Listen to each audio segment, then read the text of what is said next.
barkanmu da yau, barkanmu da sake saduwa da ku a wannan channel ta AM Special Tech.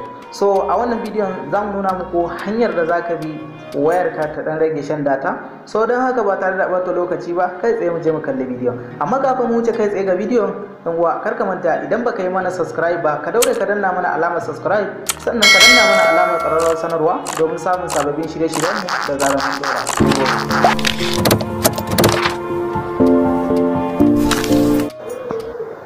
Assalamu alaikum uwa, kamar yadda muka yi bayani cewa za mu nuna muku hanyar da za ka bi wayarka ta ɗan rage shan data. So haka ne, mutane da yawa suna magana cewa kullum idan suka shiga cikin galarinsu sai su ga wani foto ko wani bidiyo sun shigo cikin wayarsa ba tare da saninsa ba. Kai ka rasa ma wannan abubuwan ta ina ya zo min, kai ka ce to waye tura min wannan abun? Malam ba haka ba ne, wannan abubuwan ta cikin whatsapp ɗinka ne suka shigo ma. Kana da group ɗin whatsapp, kana da abokanai kuna chatting, ba mamaki wani ya tura ma foto ko wani bidiyo, kawai kuma whatsapp ɗinka yana kan automatic ya yi downloading, ya dawo da shi cikin galarinka ba tare da saninka ba. Su malam ba tare da bata lokaci ba, je mu nuna muku yadda za ka je ka rufe wannan automatic ɗin. To za ka shiga cikin whatsapp ɗinka kamar haka.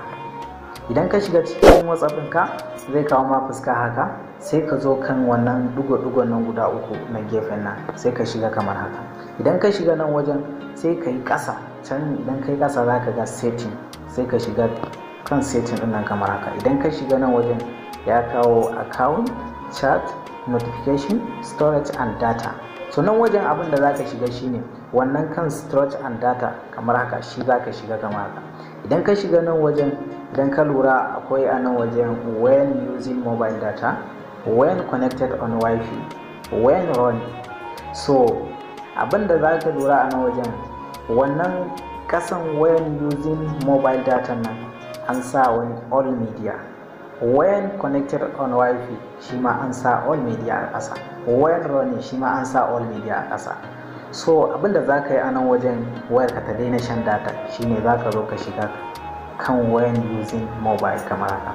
Idan ka shiga nan wajen za ka ga an sa good gashi photo da audio, videos, document, gaba ɗaya idan ka lura an sa good a kansu. So wannan ne kenan, wannan kenan duk lokacin da aka tura ma bidiyo ko photo ko audio ko ma menene aka tura ma, automatically kawai wayarka za ta buɗe wannan abu.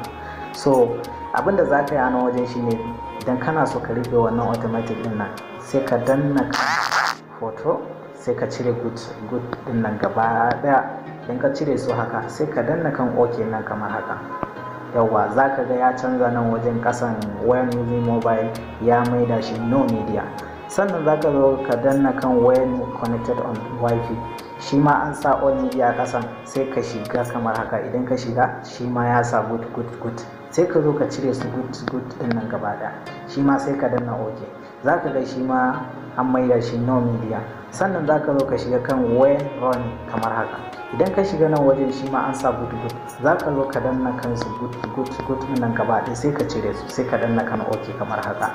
So yanzu kenan wayarka ba za ta yi downloading din abubuwan da aka turo maka ba tare da saninka ba. So don haka mun gode sosai, sai mun haɗu a bidiyo na gaba.